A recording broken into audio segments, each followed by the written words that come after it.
बुनकरों की समस्याओं को लेकर बुंदोख अंसारी बेहद संजीदा रहते हैं। बिजली की दरों में छूट न मिलना और बुनकरों को आर्थिक तंगहाली से उबारने के हर प्लान पर बारीकी से नजर रखते हैं। देश में बुनकरों पर आई चौतरफा आफत से उन्होंने संभलने की अपील की है।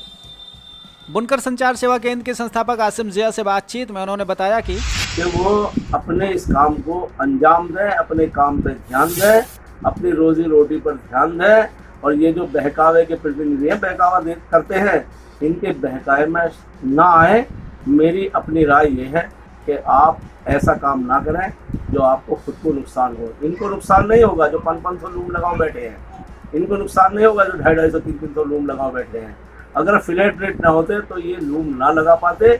मेरे गरीब की जो है ये जो मशीनें हैं ये 10 से 5 रह गई, 10 से 4 रह गई, इनकी 10 से 400 हो गई, इनकी 500 हो गई।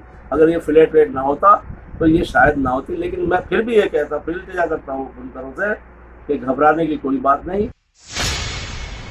मैं बुनकरों से अपील करता हूँ, उन गरीब बुनकरों से जो बेचारे भूल गए थे कपड़े के, इसके कपड़े पर फ्लैट रेट की बिजली जो मिल रही थी हमें सस्ते दर की, वो भूल गए कि हमें इसमें बिजली के रेट पे जोड़ना है।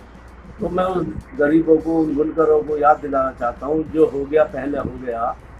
अब बिजली के रेट अगर हमारे किताब भी ख़त्म हो गई, उम्मीद तो है कि चलेंगी, लेकिन मुझे कुछ उम्मीद कम लग रही है।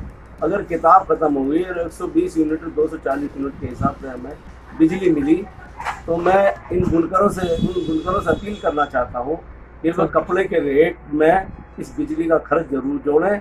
इंशाअल्लाह फ्लैट रेट की हमें ज़रूरत भी ना हो जाए। तो मैं ये कहना चाहता हूँ, और अल्लाह पर भरोसा करके अपना माल बनाए और अल्लाह पर भरोसा करके इसे बेचने जाए। जिसे ज़रूरत है अल्लाह भेजेगा ग्राहक, और हमें पता भी नहीं होगा ग्राहक कब आया, कहाँ से आया, और अल्लाह पाक हमें इसमें बरकत देगा। अपनी मांगों को लेकर धरने जैसे विकल्प को उन्होंने निराशाजनक बताया और कहा कि प्रदेश की राजधानी में एकत्रित होकर सिर्फ कोरी कल्पना करने और हवाई बातें करने से कोई ठोस हल निकलने वाला नहीं है। जाते हैं, और अभी 3 दिन पहले जो विधायक निवास पर मीटिंग हुई वो बेनतीजा रही। लोगों को बुलाते हैं, कोई नतीजा इस बात का नहीं निकालते कि ठोस क्या काम है। इन्होंने कह दिया, अभी कह के गए थे कि जो है हम जून तक की बिजली का बिल उस किताब से करा देंगे, लेकिन हुआ उसका पलट, कुछ नहीं, ज़ीरो। वहाँ कह दिया कि आप हड़ताल करो, 1 तारीख से हड़ताल करो और 15 तारीख को पीडी करा दो कनेक्शन। ये बर्बादी क्या सिवाय और कुछ नहीं है। ये बुनकर जो छोटा है वो बर्बाद हो जाएगा। मेरी राय ये है कि इन्होंने पहले भी हड़ताल करी थी और हड़ताल इन्होंने ही तोड़ी थी।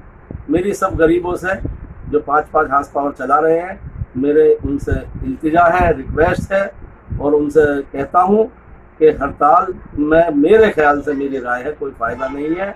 क्योंकि आपको तो रोज़गार यही करना है, और उन बड़ों को रोज़गार बहुत सारे हैं, उन पर पैसा है, वो उधार माल बेचकर और तुम्हारा जो है माल सड़ाकर वो आगे बढ़ जाते हैं। और मैं जिनका साथी हूँ, मैं उन लोगों का साथी हूँ जिन्होंने, गरीबों ने ये लड़ाई लड़ी थी, पहले भी लड़ी थी, तोड़ दी इन बड़ों ने। कहते कुछ हैं ये प्रतिनिधि और करते कुछ हैं। कुल मिलाकर बुनकरों की समस्याओं का हल उनको अपने रोजगार पर ध्यान देने से निकलेगा और आने वाली समस्याओं को बारीकी से निरीक्षण कर उनका निराकरण करने से निकलेगा।